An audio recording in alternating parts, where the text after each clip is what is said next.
Damn. Okay. Long time no see, guys. Welcome to the channel.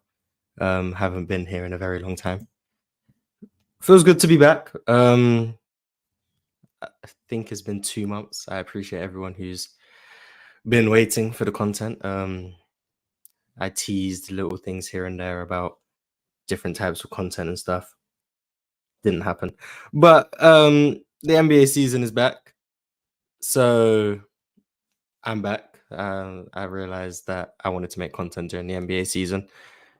I'm planning to be consistent. We'll see. We'll see how consistent I end up being, but we plan to be consistent around here. So before we start talking about basketball, I guess I'm gonna try to do this as much as possible. Once a week, once every 2 weeks. I don't know. The Hoop Talk podcast, I believe, should be coming back to me and Dream. So hopefully, if everything goes to plan, 6 uploads a month minimum. I might try bring other things to the platform. We'll see. But that's the plan. Six a month is the minimum I'm expecting to try and do. But that's for the whole season. I'm trying to stay consistent, trying to take the YouTube life serious. I've kind of failed with that for the off season. But enough of the rambling, I guess, for 2 minutes. The NBA season's back, so I wanted to bring you guys up here. Let's talk about the NBA season. Lakers just played the Nuggets. The Warriors just played the Suns. Got a bunch of games on tonight. I just want to talk hoops with everyone. That's really how it's going to be. It's going to be chill. I don't know how long we're going to go for, but I'm sending out the link. Pull up, and let's just talk. I can see people in the chat already. Appreciate you guys for pulling up for the return show, if that's what we want to call it. So while I just wait for people to pull up, my thoughts so far. I think Phoenix look interesting with their bench lineups. Seeing guys like Yuta Watanabe, Drew Eubanks give good minutes to them. Eric Gordon still refusing to shoot threes from the actual 3-point line. Interesting. I like Devin Booker at the point, but I like that last season. I don't think that's anything surprising for me. Kevin Durant will find his rhythm. I think Golden State played him very physically. And I think Golden State played him pretty well, routinely anyway. Even in Brooklyn, I think they played him well. On Golden State sides, not much of a surprise for me. I knew Steph Curry was going to come out the gate slow, similar with Klay Thompson, who had a poor preseason. No Draymond Green hurting their defense. Andrew Wiggins wasn't particularly great. I did like what I saw from Jonathan Kuminga, despite the missed free throws at the end, which was disappointing. Moses Moody, great minutes. Everyone seems to rave about Moses Moody, so I think he's going to get his respect this season. And then on the Lakers side of things, I think everyone's going to want to talk about Anthony Davis, so I don't think I have to say too much about Anthony Davis. So I'm going to just bring people up here, and they're going to talk about the games coming up, the games we've played this season, whatever we want to talk about, really. We just here to chill. So, Da Vinci's here. Hello, Da Vinci. Hello, Mars. I told you I pull up.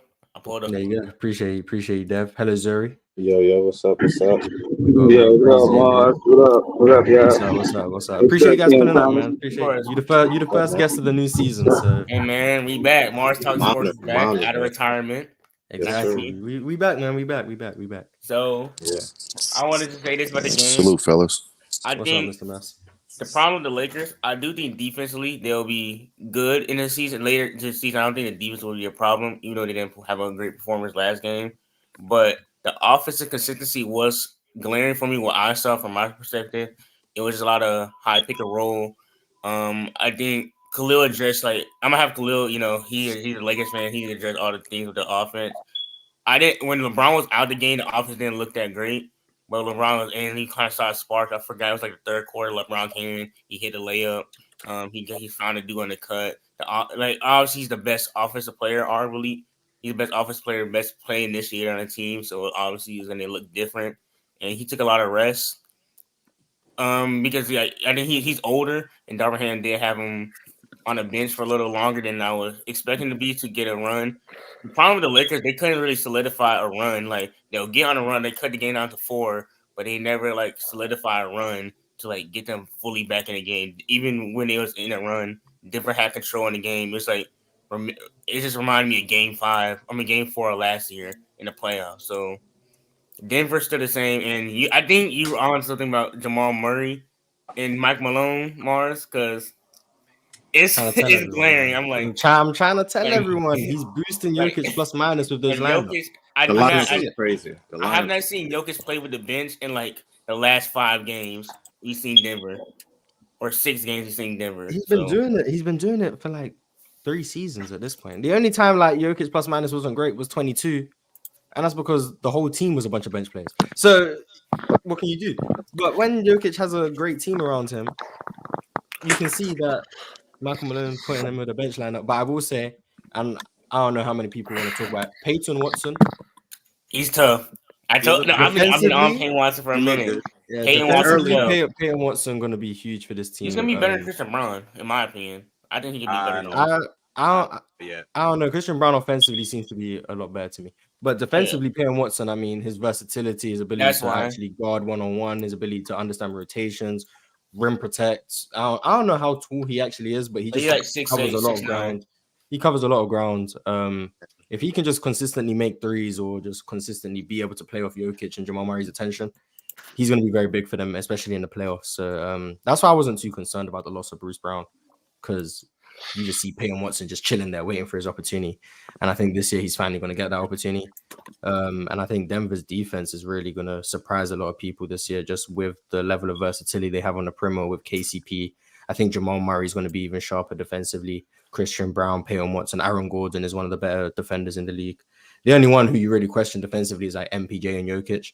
Mm-hmm. And if MPJ can just continue to rebound at a high level, like help side block shots, just be aware on the weak side, those type of things, I think Denver's defense can push into like the lower half of the top 10 in the NBA. And I think that's probably their best case to be a repeat team, because offensively, I don't think anyone has any questions about their whole team, because when you have that guy in the middle, it makes offense kind of easy for you. And KCP, no cap, he might be better than Klay. The way he been playing. Nah, come on now. I'll stop trolling. A couple mid-range pull-ups. I'm just saying KCP was hooping last night. I'm not KCP was mid-range was looking good. He looked good. So KCP and Klay conversation? Is that what I'm hearing? No. I said it last season. KCP is better than Klay. Let's just say Klay Thompson. Give it till Christmas. Let's just say Klay Thompson isn't the same guy as he used to be, and it's kind of clear and glaring. Yeah, I feel like Klay is always below Klay Thompson because he's not who he used to be. I know it sounds crazy what he just said, fellas, but I mean he makes a great point here. I don't think KCP's better than Klay Thompson per se, but what's asked of Klay and what's asked of KCP for their respective teams and the impact they have for their teams, I think KCP impacts his team will impact more consistent with his jump shooting and his defense. I think Klay is going to give you some good games sporadically, but at this point, and again, I mean, this is a crazy statement. I mean, give me KCP right now moving forward, because I know what I'm going to get. I'm going to get 10 to 12 points, above average mid-range shooting, and above all, I'm going to get, high IQ defensive plays. And let's face it, man, Klay Thompson right now, legs look shot. He's not the same consistent shooter like he used to be. And I know this sounds crazy, and I get the pushback, but just look at from a basketball standpoint at both guys right now. This isn't a lifetime achievement of what we're talking about right now. And that statement's not too far-fetched, man. To me, it's not. Yeah, I don't know. On defense, to me, when I said it, I wasn't trolling at all. Klay's shot selection is so bad, and his play is so sporadic. Like you said, like him dropping 40 on the Rockets doesn't mean he's just better than KCP. I think KCP is one of the better guard defenders in the NBA. He's still one of the best shooters in the NBA. Spot up or off the dribble, doesn't matter. Mm-hmm. He's actually the step back midi is moving me. Same with the pull up midi, and then he will actually attack the basket downhill. So I'm taking that over Klay, and he's way more consistent. But on the Laker Nuggets game, I think the Nuggets are probably the most underrated defense in the league, because everyone likes to look at that offense. And those are one of those teams that like the defensive rating doesn't say everything about their defense because they're a very high IQ defensive team from 1 through 5. They know how to like switch very well. They have really good defensive game plans. They know how to neutralize 80 almost every single time they play them. Well, they're not just high IQ defensively, bro. I mean, look at the last 6 minutes of the game last night.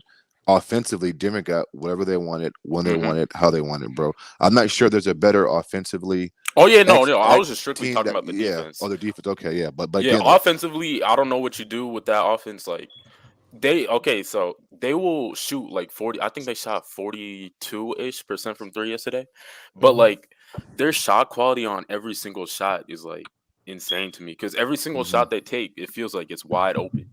And I don't know if there's like any other team in the NBA. It's the Joker effect, bro. Listen, bro, it's the ball movement. The Sacramento Kings. It's Aaron Gordon possibly cutting to the basket. They put so much pressure on your defense. If you watch, like they'll bunch up guys in the paint or in the middle and come off pin downs and flares and screens. It confuses you. And then above all, and then Aaron Gordon posts up on a little guy. It creates mismatches. But real quick, Tito, before you move on, Mars, somebody said the Lakers' defense is going to be okay. I agree. Their interior defense should be okay. But let's be honest here.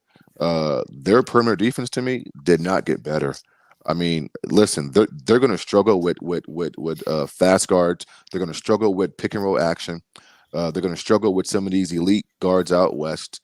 Listen, Gabe Vincent, to me, at times is going to be unplayable because of the size factor, right? He got away last year playing the Eastern Conference where most of the guards out east couldn't make him pay. You know what I'm saying? Granted, some could, but out west, it's going to be a nightmare matchup day in and day out. And so the Lakers, for me, have to pick their poison. Do I play this guy who plays good defense, but he can't shoot? Or do I play this guy who can shoot, per se, but can't play good defense? I think Darvin Ham is always going to be like in a pickle, trying to figure out his rotations. That's just my opinion.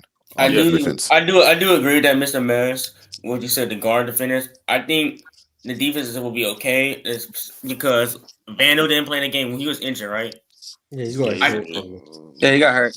Yeah, Vandal will be back. I think the defense. I hope the defense a lot. I think Cam Reddish, if he can stay semi-consistent how he played like those good minutes like he did last night. Cam Reddish already showed he's one of the better POA defenders on the team, and hopefully we can see some of Max Christie during the season. So that's why I kind of like Matt Christie. Matt Christie shouldn't be playing, bro. Why is he playing? He has to play. He's a good defender. No, hold on. He has to play in games that because Gabe Vincent. This isn't going to be the only game where he plays the way he did yesterday. And in games that Gabe Vincent struggles like this, I feel like he can replace him with Max Christie because he provides like great shooting and defense that Gabe Vincent doesn't provide. I don't know why he. Gabe Vincent was just a very aggressive defender yesterday. It wasn't skilled at all. He was just trying to face guard Jamal Murray and just let the. But why are you playing Max Christie for? And you got Rui and you got Austin Reeves. I mean, that's your combo right there. No, because Gabe Vincent played like 22 minutes yesterday. Yeah, I'm saying like any of those throughout the season. So like Max Christie can like play like in some of those games to see what he got, because I do believe he's one of the best defenders on the team, and he could he's one of your young guys, so he can provide you some smart offensively shooting if he gets better. So that's why I say going forward, I like some of the defenders and like Chrissy, Vando, Cam Reddish if he keeps being consistent. Torian Prince wasn't that good defensively. Right, and that too. I mean, Torian Prince. I mean, listen, he might be one of their best shooters, right? I think he is. Yeah. So again, Darvin Ham has a pickle. If you play Max Christie, fair. If you play Max Christie, like now you're questioning his perimeter shooting because you have to pick your poison here. And again, bro, why is Max Christie playing meaningful minutes versus good teams when stakes are the highest? I mean, there's no way. We just have playing Max. Why is LeBron playing 29 minutes against good teams when stakes are the highest? Yeah, what'd you say, bro? He should play 33. What'd you say? 10 minutes of Max Christie not going to kill us. I mean, do you like Michael Malone? Michael Malone alluded to this on the other side. You have to see a little Julian bit. Strauber not playing 10, because 15. when you play contending teams early on in the regular season, you don't really go to your young guys.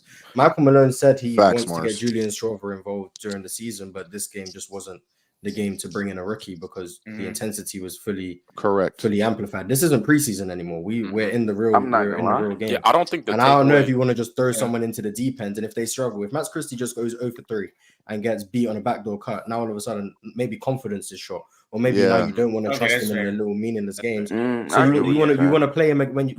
Maybe when we play Charlotte, Max Christie, 22 Correct. minutes. Yeah. now that's where you're trying to at get some these point guys this up. season. Max has to play some point this season. Yeah, for sure. He will. Yeah. He will definitely. I think he'll be a very key rotation guy. Yeah, that's what I mean. Like To prepare him, like I'm not saying to play him against like the Warriors, Nuggets, Clippers, Celtics. Like in a season, like prepare him, kind of like get his feet wet, get him going. So like, let's say he does get better potentially in the playoffs. If he does earn those minutes, then we'll see what he get going forward potentially. Yeah, I don't think the takeaway from that Nuggets game is Max Christie needs to get on the court though. Oh no, no. Max Christie is an African. I'm just saying. I believe in the Lakers' defense going forward. Like, yes, they have a good performance. I don't believe. I don't know because I think the Lakers have better offensive talent on the team than defensive talent. To me, this year, yeah. Hands down, bro. Hands down. Yeah, to me, it appears that it's an Anthony Davis reliant defense, and you're trying to maybe hide a lot of the deficiencies you had last season offensively with better floor spacing. That's and more what I playing. think. But we also gotta wait for Vandal to come back because he's the second best defender on the team. But he can't shoot. Vandal against Denver is like I don't think Denver is a team that Vandal is gonna play good against ever because I don't think he's not an off-ball defender. He's not a screen navigator. And so he's not going to give you that much value. Then he's going to get absolutely obliterated on the offensive end. Vandal lost the first 2 games of the Golden State. This happens every single year, guys. Vandal, he played those like first 2 games, and then he lost minutes. He was basically out of rotation in Golden State. Oh yeah, offensively, he's a major detriment in the postseason. But in the regular season, I think you can first of all get away with that. And also, teams don't. If he's working on that corner 3, he will become viable in the postseason if he can make it consistently. Now, teams still won't guard him because of the fact that you're living with Vanderbilt shooting 3s. But if he can punish teams for leaving him open, he will still get minutes in the postseason. But I want to just go back to Denver real quick and speak about not just their defense, but offensively. I think Denver's a team that I think most people would agree if they went for it or whatever, they would have not only the best offensive rating in the league, but one of the better ones of all time. But I think just with their personnel and what they're capable of doing offensively, but I think they have such a team that's built for playoff basketball. Like you just pay attention to how they mismatch hunt in the half court, how they run their sets, how they have that 2-man game that is, if they went to that every single play, it'd probably be the most efficient player in the NBA, but they don't go to that every play. Yes. You gotta get the KCP dribble handoffs, the Aaron Gordon post-ups, all these things that are so effective, especially in a half-court game that's slower, make you so hard to stop in the postseason. But we know the NBA, especially in the regular season, is analytics driven. It's rim, threes, free throws. Denver's offense isn't built just to create a bunch of layups and a bunch of threes.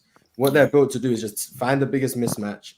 Jokic will find it, Jamal Murray will find it, and attack in that way. They take a bunch of mid-range jump shots with guys like KCP, Jamal Murray, Jokic. Most teams aren't doing that. So I think when we talk about teams and their offensive rating or defensive rating, when we look at regular season to playoffs, does it really matter where you rank in the regular season if we know that you're built for the postseason? No, it doesn't. Because that's a flawed stat because teams' stats for regular season is built around all 30 teams. I care about what you do against contending teams. Give me your numbers versus those teams. And real quick, Reggie, for the Denver Nuggets, I don't like Reggie Jackson, guys. Listen, it's a major drop-off on the floor. He's too ball centric. He's too irky jerky. He's too unsure. He's just I mean, at some point, I think he gets traded during the season and get somebody else inside there, bro. Because Reggie Jackson just to me doesn't have a winning style. So they need a backup point guard. That's just me. Yeah, for sure. Yeah, that's why they drafted that. That's why they drafted a young point guard. I was gonna say, obviously their starting 5 is one of the best ones in the NBA, but yesterday was glaring how weak their bench is when Mike Malone puts in that 4 Jamal Murray and 4 of the bench guys. Every time that lineup came in, the Lakers got back into the game. So when it comes to a playoff setting when they're playing actual contending teams and games are close, those lineups, if they can't keep the game close, I feel like that will be the reason why they lose. and they don't make it. I got a question. Are y'all? They'll go on that rotation. If you're on the panel watching that, Mike's gonna change that postseason. Yeah, I'm going to be watching the Mavs Spurs game. That's one of the 2 games I'm definitely going to be keeping a close eye on, along with Houston and Orlando. Yeah, I'm watching my Rockets game, man. Today, I'm focused on that today. Yeah, but like, so when I heard Dev say earlier, like, we couldn't string together a good run. I remember when we went on a 15-0 run. Like, I think it was late in the third, early fourth quarter. But the thing is, every single time we get back, LeBron wasn't in the game when at the end of the 15-0 run. Denver started to hit shots. They went on like a 7-0. Then after that, we scored a bucket. They then go on like a 5-0. You can't keep letting them score points without you responding, and you have your best offensive player on the bench. To me, that's just dumb, and I don't think LeBron playing 29 minutes the whole season is not going to help you win games at all. No, you it's need not. LeBron to play at least like 33 minutes against the contending teams. When you're playing a team like the Spurs, like the Rockets, like the Jazz, that's when you can play LeBron 28, 29 minutes. But if you're going to be playing him like that the whole season, you're going to find your way into the play-in. Especially but Mars made a great point this morning, though. think Mars made a great point this morning. Mars said on Player Search this morning that whenever Joker is off the court, you can expect these runs. It is what it is. But when Joker is on the floor, then, bro, I mean, there's nothing you can do. They're just better. He's just better. You can't do, and they're going to outscore you. I don't care. They're just going to outscore you. They get a good shot every time. Right. I think they're going to score every time they touch the ball. And Joker and Jamal Murray are the 2 best closers between these 2 teams. If you give me LeBron, AD, Joker, and Jamal Murray, I'm going to take Jamal and Joker first as closers to close the fourth quarters over AD and LeBron James, and that's a major issue for the Lakers. Yeah, they don't that's have why closers. because the Lakers made the run and it was a 3-point game. Facts, the whole time going through my head is Jokic isn't in the game. Once Jokic gets back in the game, unless the Lakers have the leads, the Lakers are not going to win, because once Jokic comes back and the Nuggets are up 2, up 3, up 7, whatever they're up, they're going to maintain the lead because Jokic isn't going to blow a game when you have that 2-man game they can fall back on. Denver don't even really run the 2-man game until it's a game where, you know what, we might not be getting what we need to get going. Oh, you know what, Jokic, Jamal Murray, pick and roll, everyone clear out aside. Guess what? You get a Jokic isolation in the post, you get a Jamal Murray isolation, you get a switch, or someone helps off the weak side and Jokic finds them. They get a great shot every time down the floor with that action. I think after watching that game, bro, like Jokic has solidified himself as the 3rd best player in the NBA. Like, he's probably the best offensive player in the NBA. His rebounding is elite. Like, he's solidified himself as the 3rd best what? The 3rd best player in the world. Who? No, he's top 1 or 2, man. He's top 1 or 2. Yeah, he solidified the 3rd best top 3. He's not better than Giannis. Yes, he is. Yes, he is. He's not better than Giannis. Did you say KD? Did you say KD? Curry. I didn't say Curry. Oh, Curry. Kevin, I said Kevin Durant. You say Curry. I knew you said KD. I knew what I heard. Hey, what y'all think? Hey, Mark, got no clear-cut first option. I better than think their best set is when they got Jokic. I value both sides of the basketball. Yeah, Jokic at the top of the key is so dangerous because now he can see the whole floor, and then it's not only just he's at the top of the key, but then that flows into a dribble handoff, or that flows into someone setting a screen for a pin down. He hits them, and then the slow pump fake with these bigs, he just goes, and then he's at the rim. Everything works. And one thing about Jokic, this is not a negative connotation, but he's one of the best front runners ever. That's not a negative connotation. If he's up, he's gonna maintain the lead. If he's up, like that lead's not going away. It's like Curry. He might be. I was gonna say he might be better at Curry than him. I won't say. No, Curry got to be up 15. If he up 15, is over. If Jokic comes back into the game and the Nuggets have anything from a 1-point lead to a 7-point lead, they are going to win the game. Yes, that's how confident I am in them closing. You don't think that there's a way to actually stop Jokic? Yo, if I told you 2 ways that you can stop Jokic, well, it ain't one of them ain't really stopping him. But if you would have said 2 ways of slowing him down, I'm saying slowing. There we go. No, I think it's good now. Yeah, he's good. He's good. Okay, all right. Well, my fault. I was just saying real quick 2 points about Jokic. The defense needs to be on their man and not let him get that pass off. That's one way you can stop him. And on the defensive end, draw fouls. Those are the 2 ways I only think that you can stop Jokic. And for me, the fouls, but The thing is, Bro, there's always now a I was pass. going to ask this question on the panel, but we just never got to it because I noticed a few plays where Jokic got a post up and Austin Reeves was shading from one pass. Yeah, that's. So in that situation, and he was shading off MPJ, who wasn't really hitting. So my question is, what's the right play for Jokic in that situation? Does he hit MPJ? Does he hit MPJ instantly as the defender shades over, so it's an open three? Does he wait for the double team to fully commit, making the pass more difficult, but the shot will probably be more open? Or does he try and score over the double team?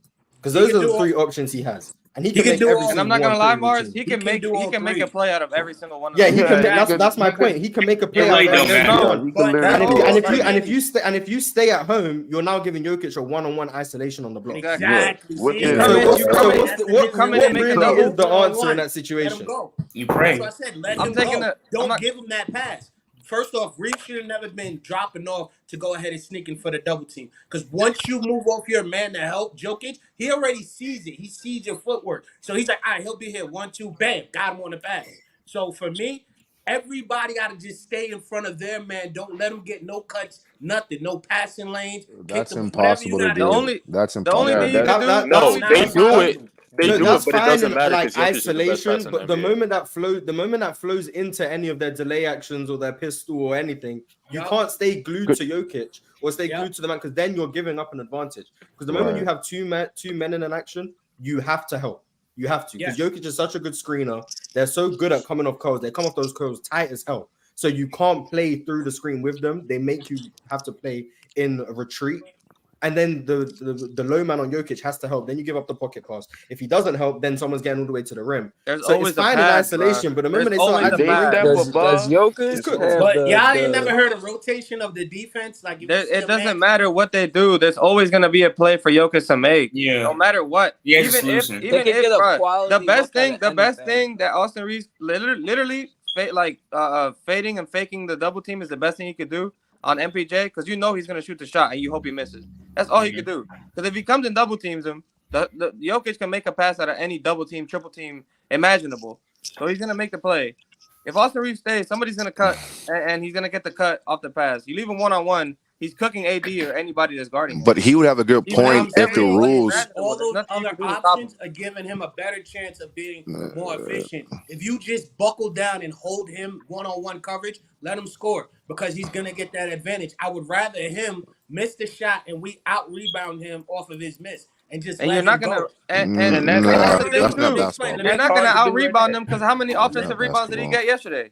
He had hard to do, but they were like in the first quarter. I think he had 2 that. I would rather do a Jokic 1-on-1 coverage because of his passing ability is more dangerous than his offensive ability. I'm not sure what this guy's watching on TV. Yes, he can score, but to me, if they're gonna score, I would rather only be Jokic and take the passing out of his hands. Because you can't, bro. You can't do it. Let me finish. Because at certain times of the games, when everybody's coming to help with the double team, his teammates are gonna start hitting the shots at the right time.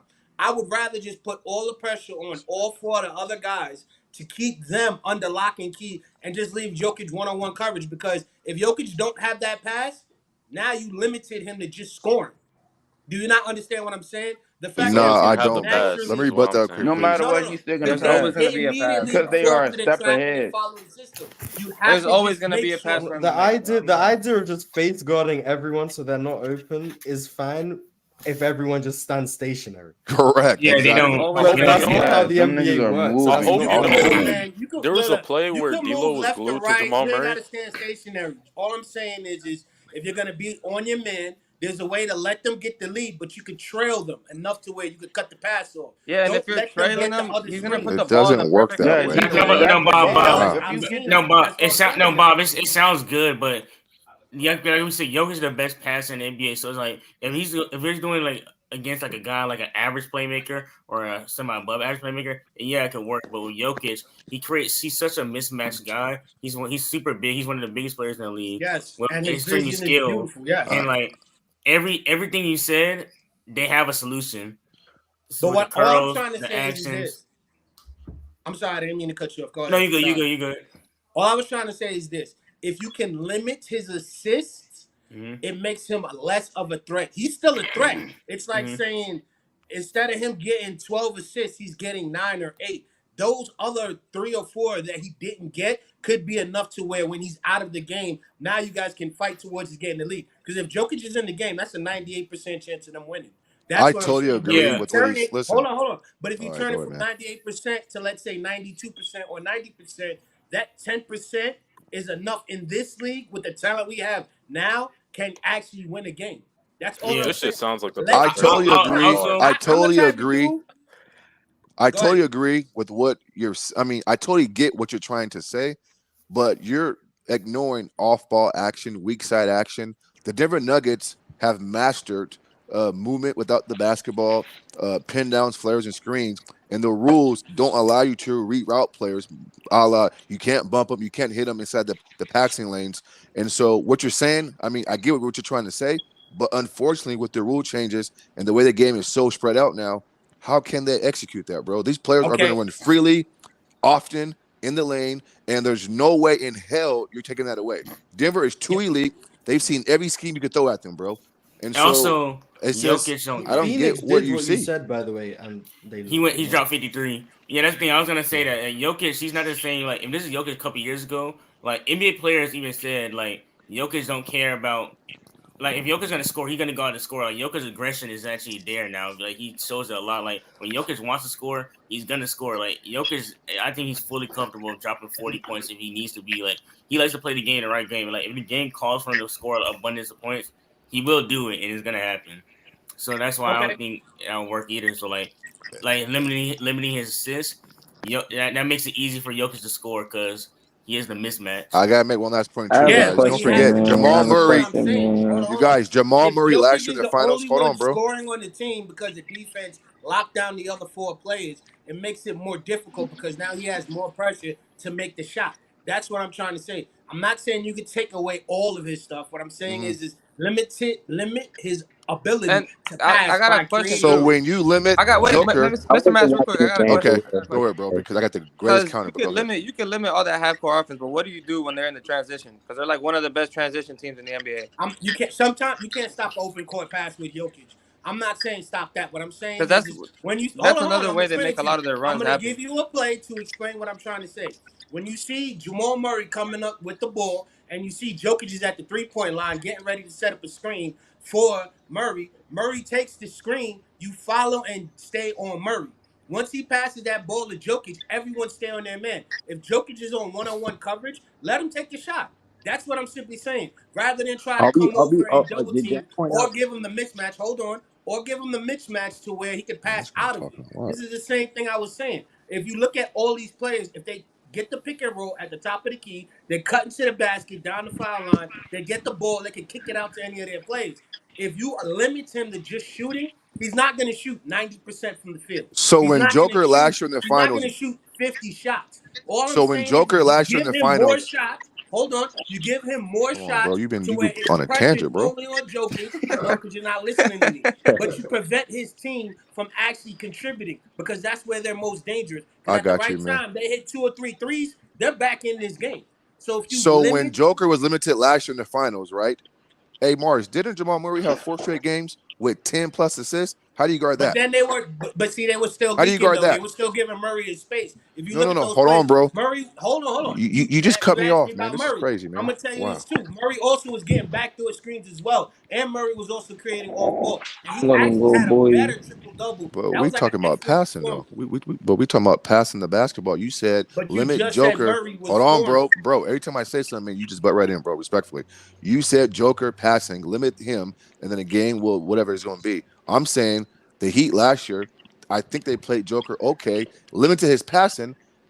Denver made an adjustment, and Jamal Murray had 4 straight games, NBA record per se, of 10 assists in the first 4 games in the finals. So not only can Joker pass, Mars, so can Jamal Murray. They have bro. Hold on, bro. Every counter you throw at the Denver Nuggets, bro, they have a counter to your counter. That's what you're not understanding. Yeah, I'm not gonna lie. I'm waiting for you to finish. I'm sorry, I didn't want to cut you off. This is crazy, man. No, it's not crazy because what I just said, if you really listen to what I just said, if you lock down the other 4 players, leave them on one-on-one coverage, and actually put pressure on Jamal Murray, because what you forgot, because you brought in Murray and said Murray had better passing and he was the one that was facilitating. You can stop Murray a lot easier than you can Jokic. That's why I said if you look at how Jokic plays, if you just let Jokic get on the court, he's gonna get a triple double. The object is to limit his passing. He's gonna get his rebounds. He's gonna get his points. But I would rather Jokic score than do assisting, because, like you just said, hold on, I'm almost done. Just like you said, if his assist goes down, I you know then it's have to wild. rely on Murray. Now the pressure Go of ahead, bro. assisting Go goes ahead, bro. to Murray I'll go on mute. rather than Jokic. He lost that skill. That's what I'm trying to say. Even though it still works, you can still take advantage of that. Because I would rather the person passing me the ball be Jokic than Murray. That's all I'm trying to say.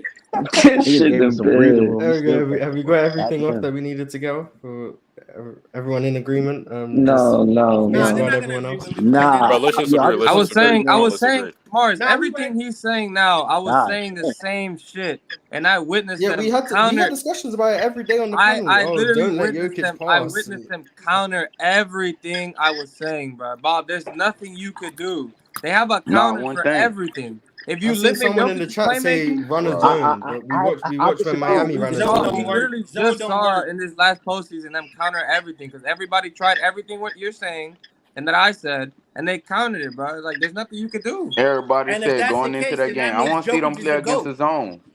Yeah, you don't think Mike Malone already has all the counters for this, bro? He's already shown you that he does. Jokic is one of the greatest offensive players that have ever existed. And when you have one of them, there isn't much of a game plan you can do to slow them down or the team down. How much longer? Miami played one of the best zone defenses in the NBA, and they got that didn't slow them down. How much longer? When Phoenix made Jokic a scorer, that didn't slow Denver down. When teams double team or have the smaller man on Jokic and have the AD as a roamer, didn't slow Denver down. When you have two bigs on the court and you have Rudy Gobert and Karl Anthony Towns, that still didn't slow Denver down. No matter which sort of coverage you want to try and implement, it doesn't slow them down, because work. When you have someone who can not only initiate a pick and roll, but be the screener in a pick and roll. Someone who can run dribble handle, someone who can play out the post, someone who can play at the top of the key, y'all leaving out the low post, the high post. There's no when they're a threat to score or facilitate or get an offensive rebound from every spot on the floor, you can't do anything with that. They even left them open for three, and he went like 3 for 3 from 3, bro. Yeah, he shot 47% from 3 in the playoffs. They tried that. He's elite in the. He's like a 60% mid-range shooter.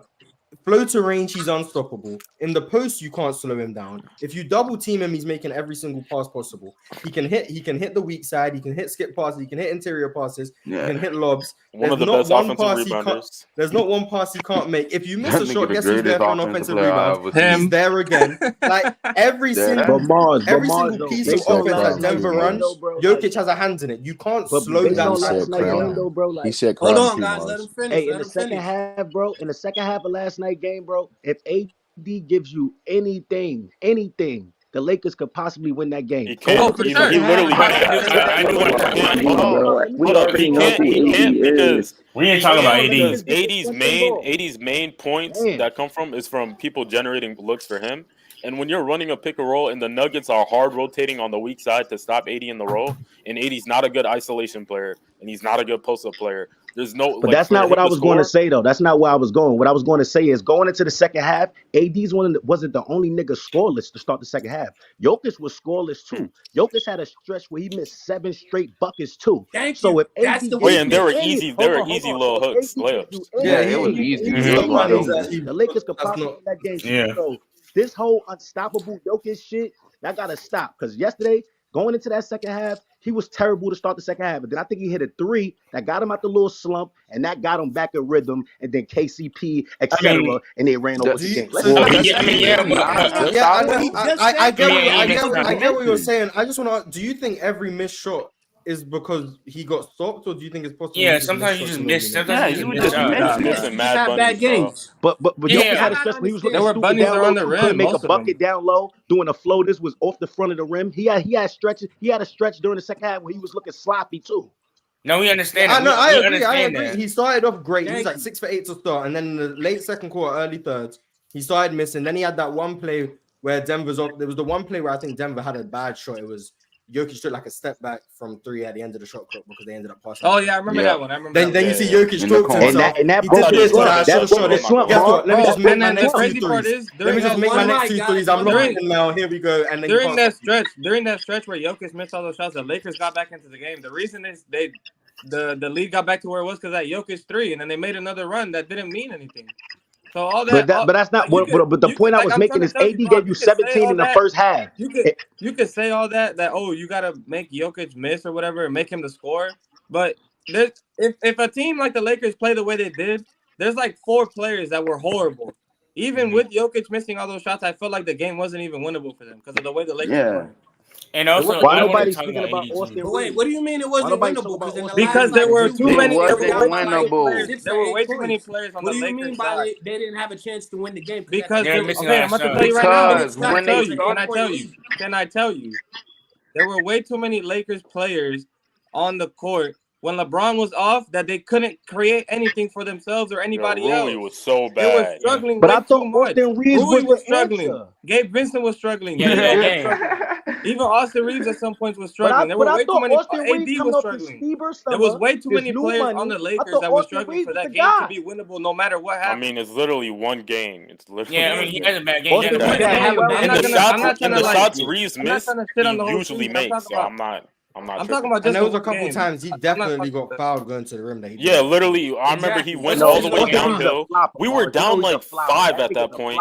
He shot a shot at the rim. He got hit. You can call him what you want. He got fouled and didn't get the calls. Yeah, it was. LeBron only got 1 foul call the whole game.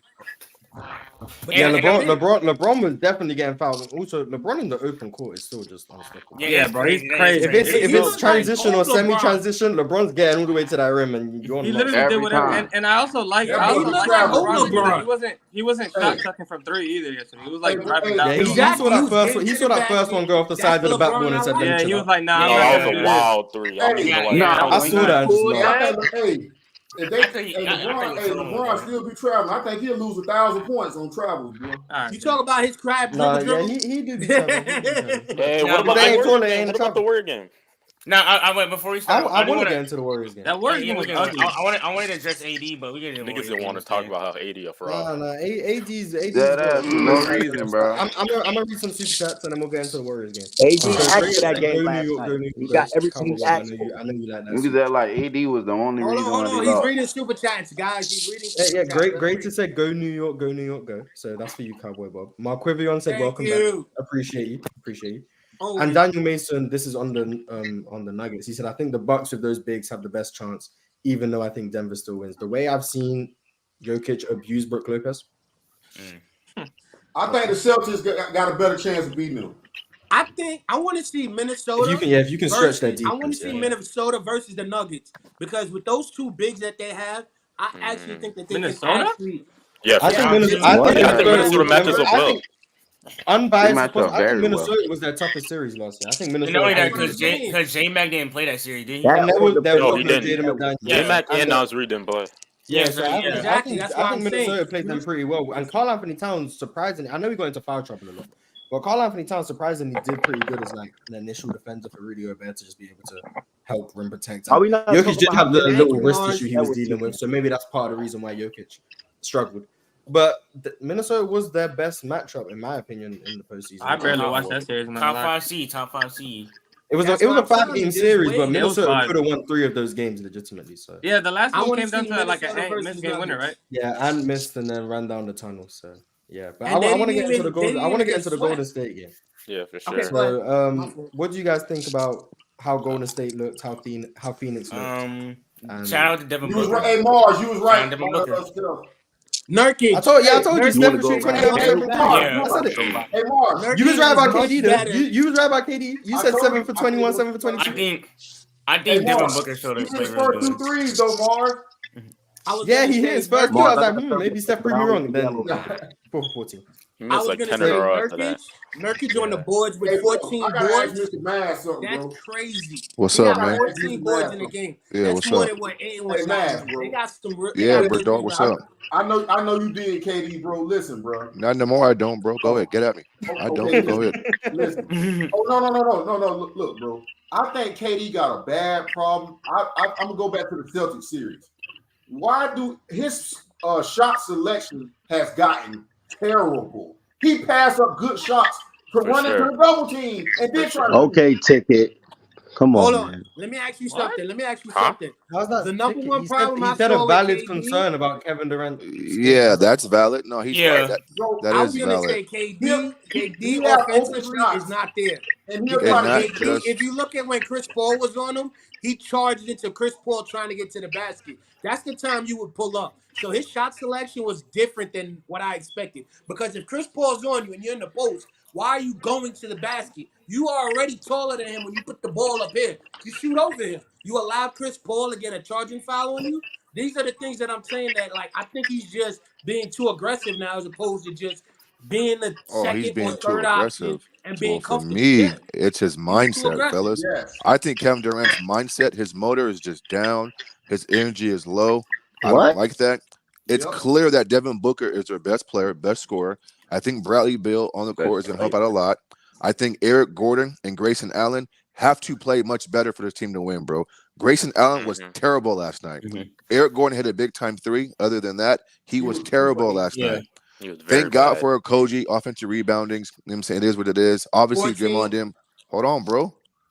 Bro, man. I'm agreeing with you. Go Dude, ahead. can you be lax, man? This man cut. Come on, bro. This is crazy.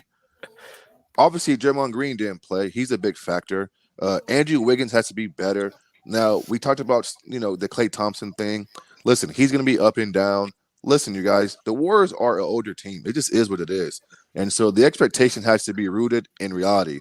Listen, they're going to win their 44, 45 games, probably make the playoffs and get beat in the first round. I don't think they're big enough. I don't think Steve Kerr plays Kevon Looney enough. I thought Nurkic getting 14 points, 14 rebounds. For me, that was good. I'm not saying he's better than DeAndre Ayton, but he's more engaged than Ayton, if that makes sense. But for me, Makes sense. the Suns are going to be just fine once Bradley Beal gets back on the court. It's going to give Eric and Grayson Allen more space on the court to do what they do as far as making shots. If a Koji can just hit open threes and play with that energy, then he's going to be the new version of Bruce Brown in Phoenix, in my opinion. And I mean, not to that degree, but just somewhere along those lines, right? I mean, a 3-point guy, 3-and-D guy. Talking about a Kobe, right? Yeah. Hold on, stop cutting them off. And then here's my last point. Here's my last point. I think the Golden State Warriors, the only bright spot I saw last night was Kuminga. I thought he played well last night. And so that's the guy I've been waiting to see for the past 2-3 years, Kuminga. I've been waiting to see that player. And so if you get that player with Steph, Klay, and Draymond and Wiggins clicking, then, yeah, they can probably upset a team here and there. But, bro, the Warriors lack size. And listen, I think their gimmick is up, right? I think Steph can still get his 30 a game, but I think Klay Thompson is no more a legitimate floor spacer to where you can't leave him. Because before, I thought Steph and Klay demanded that they operate one side of the court with their shooting and their spacing. I think Steph is still that guy. I think teams can kind of loosen up their defense a little bit more on the weak side with Klay Thompson. And to me, that's a major flaw in their offense. Major flaw. Yeah, I think when Bradley Beal comes back, I think Dre said it the best in Discord. Like those bench unit, because the bench didn't play that well in my opinion. But that's what Bradley Beal's going to be there for, to operate with the bench unit. Like obviously Bradley Beal's going to start. But I do think Beal will be there to be the play initiator and the scorer to help the bench unit be more consistent. Because that's why the Warriors kind of came back in the game. Curry's not gonna shoot that badly again. That's Curry. We already know who Curry is. I think Devin Booker, his playmaking was really. I think his playmaking was a highlight of the game for me. Even though he had 8 turnovers, he made big plays at the end of the game, like the skip pass to 6 turnovers. Yeah, 6 turnovers. He made a pass to Okogie. That was a crazy pass, and a pass to ice the game to Nurkic in a pick and roll. That was a great pass. That was the best pass I've seen him make. That pass Bailout Hall of Fame. That was a great pass. Yeah, he got bailout Hall of Fame. I thought he was gonna shoot it. I surprising. really thought he was gonna shoot it, but then he found him in the roll. I was like, oh wow! And he just he was just getting having his way. That first half, he was going insane. He was like 8 for 10 at one point. He only missed like 2 shots. He was just getting his way with anyone. His mid range is elite, and I do think he can take a leap. And I think he's a top 10 player right now. If he just I wanted to ask you guys when we talk about the best shooters in the NBA, just jump shooting. Is Devin Booker in the top 5 conversation, or at least he needs to be there? You talk about the ability to shoot out the post, the mid range, the pull up, the threes, off the dribble, off the catch. What can't he do? Like for me, the biggest issue I've had with him is his pull up threes. Like I think that's been a bit inconsistent. I was just thinking the same thing. Yeah, but really, how many shooters can you name that are legitimately better than Devin Booker? I'm not trying to hear Luke Kennard. I'm not trying to hear that. I think just Steph Curry, Mars, to be fair. Just Steph. Curry, Dame. No. Don't say Dame, bro. No, Dame should be better than Devin Booker. Stop it. Stop that nonsense, man. Stop it. What about Buddy Hield? No. Donovan Mitchell? No, me and Booker. Not Donovan. I agree with you, man. Yeah, Dame Lillard does not score the same way Booker does, bro. Yeah, but it's not scoring, just shooting the ball. No. Yeah. He don't shoot it. My bad. Just because Dame shooting from far don't make him a better shooter. Yeah, Dame don't. Now, if you say who has better range, okay, maybe Dame. Okay, cool. But just shooting the basketball, bro, give me Devin Booker all day, every day over some damn Dame Lillard. KD, Jamal Murray up there too. When we talk about shooting, stop playing. When we talk about pure shooting, I think for me, Steph is obviously number 1. I think most people would agree. Mm-hmm. But once you get to that next tier, I'm thinking you got the likes of Devin Booker, Dame, KD, Kyrie. Yeah. Like those type of players are all in like the same realm. And I think Devin Booker, for me, like we don't give him enough credit for his ability to shoot the ball. Like the fact he's hitting turnaround jump shots out the mid post routinely. Like right there in the post, that's where ain't doing that. He's got one of the best forms. He's not. Yeah. The pull up mid range is unguardable at this point. When he gets to that, you damn near know it's going in. He's got so much elevation. He's hitting threes. Mid range that he's like crazy. Every layer of shooting he does to a high level, and I don't think he gets enough credit for that. And he has great. He might be the best. He might be the best if we put it in totality. All right, bro. You just want to. I'm fine saying he's in the conversation for. Yeah, he's like top. Yeah, he's definitely top 5. He's top 5. I mean, Steph he cleared the mid range. He cleared Steph in the mid range. And he only 26 too, man. Does Kawhi Leonard not belong? Into it too. Can I not say Kawhi Leonard, fellas? Yeah, if we factor in Kawhi, Kawhi just always throws me off because his shot has no arc. I don't know. Yeah, he's too flat. Mars, his shot. It's like he don't miss though. It's like every time you shoot, anytime. Facts. Anytime Kawhi gets to that pull up midi, like you can count it as 2 points. I do think D-Book's better from 3. I do think he's better coming off like screens and stuff, like more like an off. Nobody mentioned DeMar DeRozan. I mean, he's like a honorable mention or no? Yeah, but you got the 3-point shot. Oh, the 3-point shot. I got you. But once you start factoring in the 3-point shot, that's probably what he loses. Then Kawhi Leonard should be kind of the same because I don't think Kawhi's a. But Mr. Mash, Kawhi's not an elite. Well, Kawhi's like a 38% share, I think. And bro, I'm gonna tell but he takes less. The reason I don't have Kawhi over D-Book is because I don't think he does it like off the ball, coming off a screen or like those type of like movement threes like Devin Booker can do. That's why he's not in that tier for me. Yeah, but I do think he's better than like DeMar DeRozan. You know who I think an underrated shooter is, but he just short. What about Paul George? Jalen Brunson, man.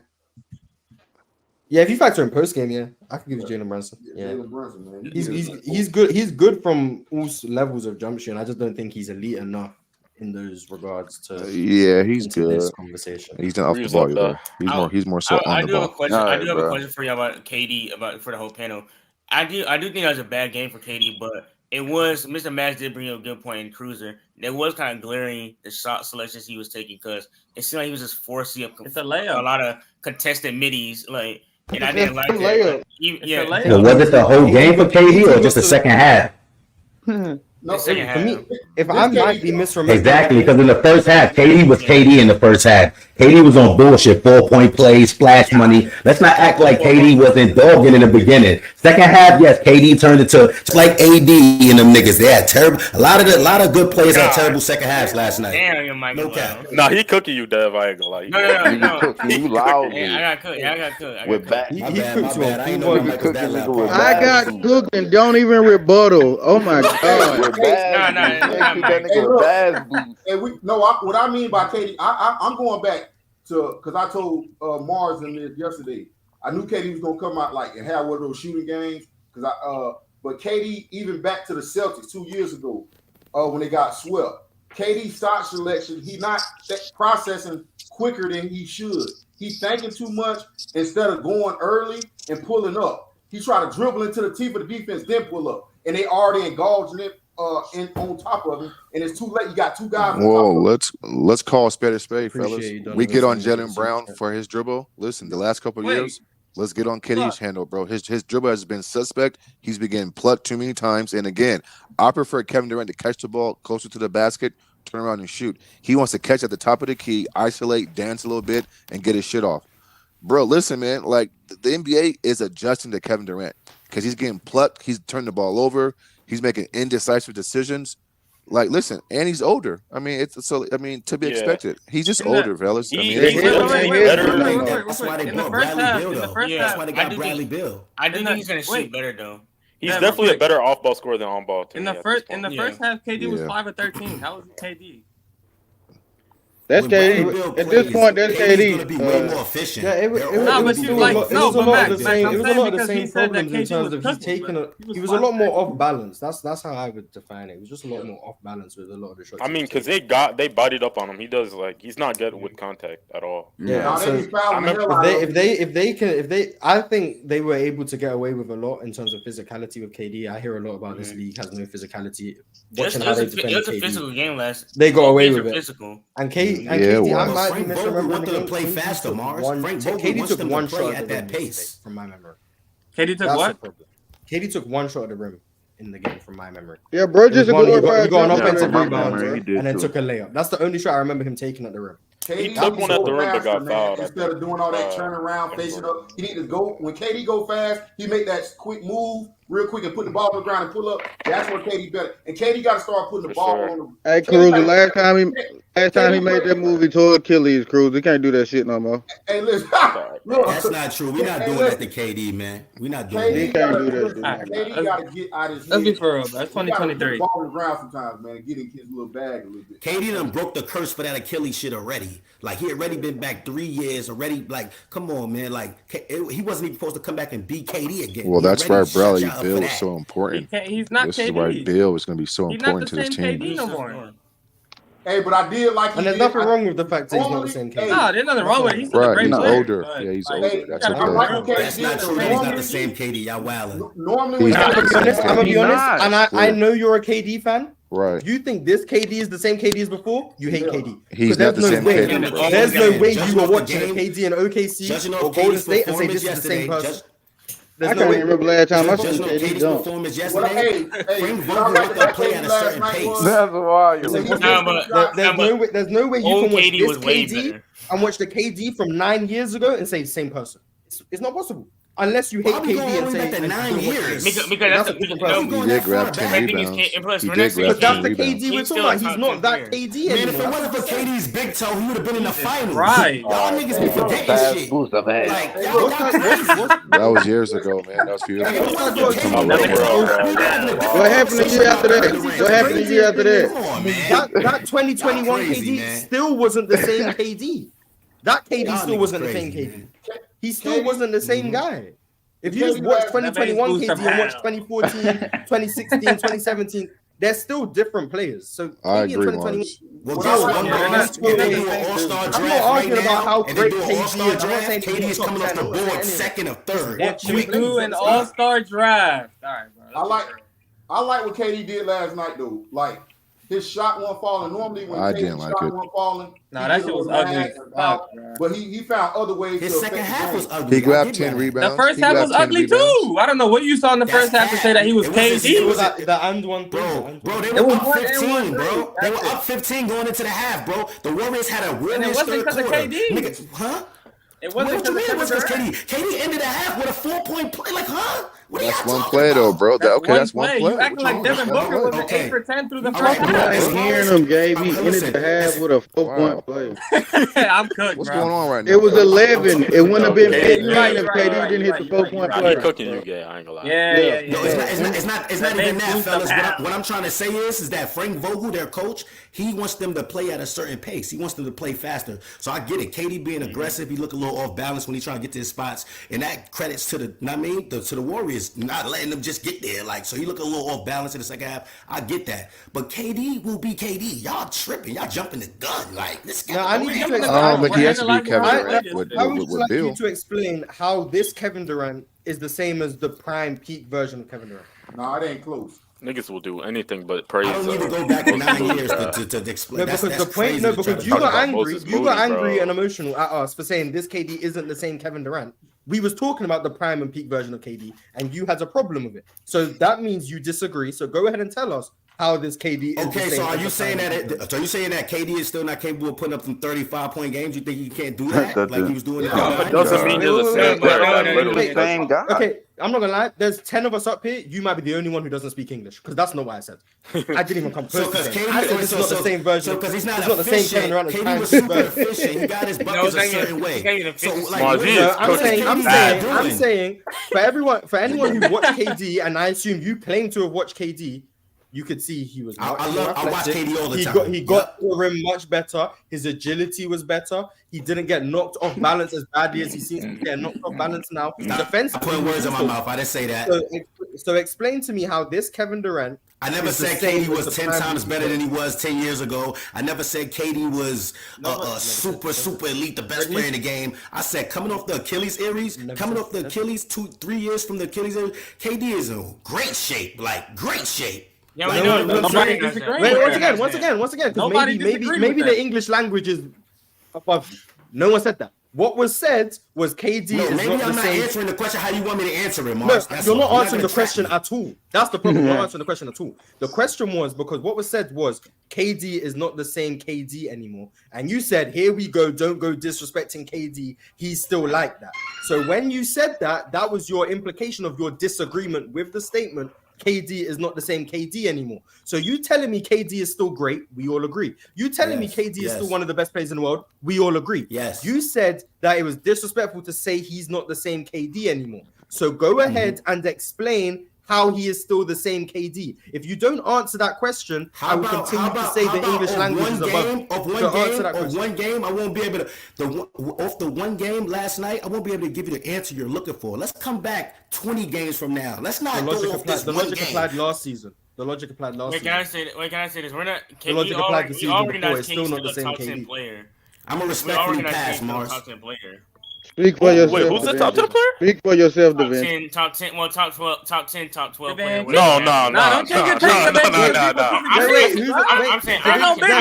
who's the top 10 player? Who's the top 10 player? KD. Like we all recognize KD is already. He's not in my top 20. Wait, what? Oh yeah, KD's top 10. Like I said, we all realize KD. We all recognize KD's a top 10 player or top 12, wherever you guys have him. We're just saying KD now isn't as good as he was back then. Back then he was a top 5 player, top 3 player solidified. Now he's in the top 10. We're not saying he can't get 30. It's just when you watch him, eye test wise, he's not the same player. He can't get to the rim the same. He's missing a lot more shots as he used to. He's lazier on offense. He don't fight for the ball no more like he used to. He stands in the corner. His off-ball movement, and only that, he doesn't put the ball on the floor as well as he did back then, and that's slightly because of his age too. He came back from an Achilles injury better than any athlete, and we all recognize he would do that because his game wasn't predicated off athleticism. We're not surprised at how he came back from the the Achilles. We expected KD to come back great and still be effective, and he still is. We're not saying KD isn't a great player, and after one game, we're not saying he's trash. I think KD's still going to be back to form. He's going to have a great game. He's going to have his 30, but KD now is not the same as OKC KD or Warriors KD because that was a transcendent offensive player. Yeah, like we can understand. LeBron James is a top 15 He's player. not averaging 30 this season. He's not the same LeBron James he used to be. That's not disrespectful to LeBron. He for damn sure better than KD. Because LeBron can still put up 30 on any given night. We understand that. Like I think LeBron last season had one of his top 3 highest scoring averages. We can understand the game has changed. There's a lot more space, so scoring averages. I mean, they're going up. Right. But we can see that LeBron James is still great, but he's not the same player he once was. That's not disrespectful to LeBron James. We just know what he used to be. LeBron James at his best is one of the 5 best players. I'm being pessimistic here, just so no one gets mad at me. One of the 5 best players to ever play basketball. Kevin Durant at his best is one of the 20 best players to ever play basketball. This version of Kevin Durant is not one of the 20 best players to ever play basketball. If Kevin Durant averages 30 this season, the Suns are in trouble. If Kevin Durant is averaging 30 for the Suns this season, the Suns are in trouble. Yeah, I don't expect KD to average 30. I expect like a great 25. Right. 24, 25. Stay right there. Can we talk about CP? Can you talk about his CP? rebounds need to Can be we up, talk man. about the Warriors in general? 25. Let's talk about the Golden State Warriors because Mr. Matt spoke about how Jonathan Kuminga was impressive to him. I agree. I think those 2 missed free throws kind of put a dampener on things. I think it did. In the game. Yep. Moses Moody as well. Fantastic in my opinion. I think he gave a great spark when guys like Andrew Wiggins and Stephen Klay were struggling. But what is the path to success for Golden State? Is it just get Draymond back, or do they need trades? It's a trade at this point. It's a trade. They definitely need more size. They need to put CP3 on the bench. That's what he needs to do. Chris Poole. He holds the ball like I think the Warriors for sure look better this year than last year. I think their defense isn't good at all. I think they're relying way too much on Draymond coming back. But I think the flow of the offense is a lot better, especially when Klay's not on the court. Yeah. And I think CP3, I don't know how much value CP3 is really bringing to the team because I think what CP3 is doing is like on a whole different level of people calling John Stockton playmaking as a meme because I think CP3 literally dead ass sits at the top of the key. He waits for a play to happen. Then once the play happens, he passes the ball 3 feet away for a man to take a contested shot. I don't think that's good playmaking at all. I don't think he provides that much value to the team. But especially when you're starting him, you got Curry playing the 2. Then now he's guarding shooting guards and bigger wings, and now he's getting way more fouls. He's in foul trouble. You don't want that to happen. Steve Kerr, I think he definitely needs to bench him. GP2 looks a lot better than he did the last year. Saric looks like he fits the offense well. Kuminga looks like he took a huge leap, and Moody looks like he took a huge leap. And they missed a lot of shots. I'm just not a fan of the Sar. I'm not a fan of how much touches Saric is getting around the basket. That's what's throwing me off. Yeah, no, I think Saric operates better at the top. And I think some of that is because of Chris Poole, in my opinion, because he's coming off a screen and he's making only one read, and it's that pocket pass every time. That's the only read he's making. He's not making any extra reads. He's not making a skip pass. He's not really even drawing any attention towards him. He's just making the pocket pass regardless. And now Saric is having to go up with layups on 2 people. So I think we did see Chris Paul worried about the mid pull-up last night. Yeah, we Chris Paul won't miss that many layups too. By the way, I don't think that's gonna happen. The Warriors did turn the ball over less, but I think the Warriors also played slower. Oh no, I agree, Mars. I agree. I think Chris Paul needs to try to do like pick and rolls with Kuminga more. I'll say that. I think, but a Chris Paul pick and roll doesn't hit the same because what used to happen is Chris Paul could draw the big at least towards the elbow. Now they're just conceding the jump shot every time. He's still trying to make the pass, but he's not. Yeah, they're dropping back in coverage more so than ever now. That's the problem. The ball. He was missing. I think Chris Paul will be fine for a bench unit. Like he can farm up his assists. It'll be cool. Just wait for someone to come up a down screen or just wait for someone to pop open. There you go, assist. Cool, whatever. But when it actually comes down to it and him creating advantage for people, because that's what you're taking Steph off the ball.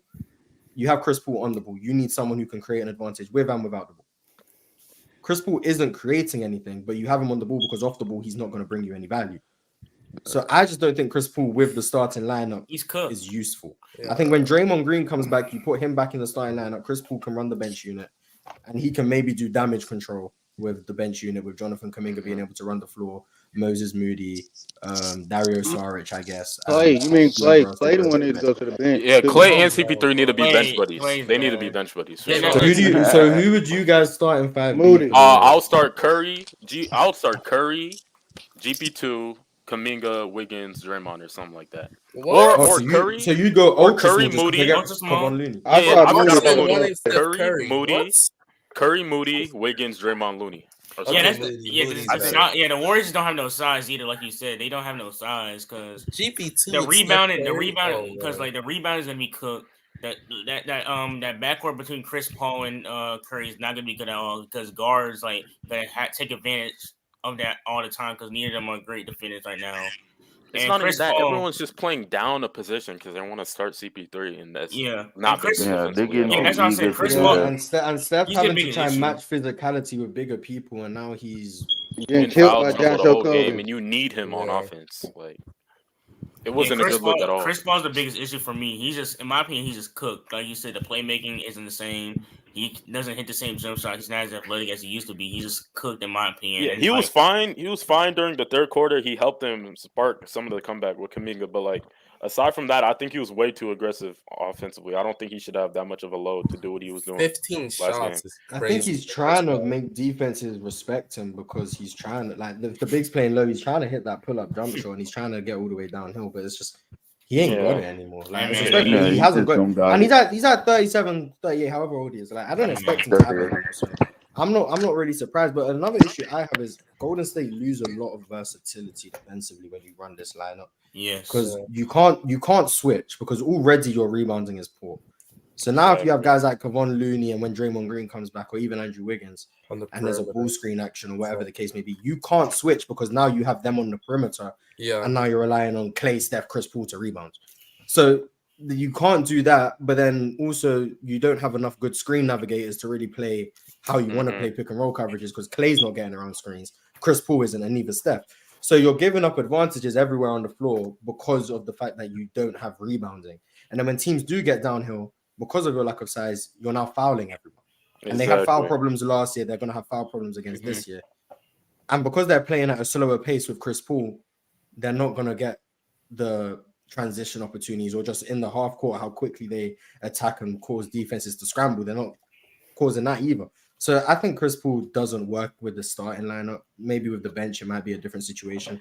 But I think when Draymond's back, I think Draymond needs to be. You don't think the Warriors can be more consistent this year? Because last year they were consistent on the road. Do you think? I know it's just one game, and like I don't want to just overreact, but how do you think?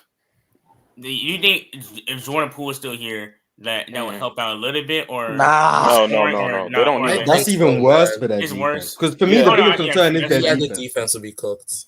Yeah, for sure. I think their bench looks a lot better right now. I think you can definitely see the potential in this team being a good Western Conference team, but I don't think this team against like a bigger team like the Nuggets. I think it's just or even LA constant fouling.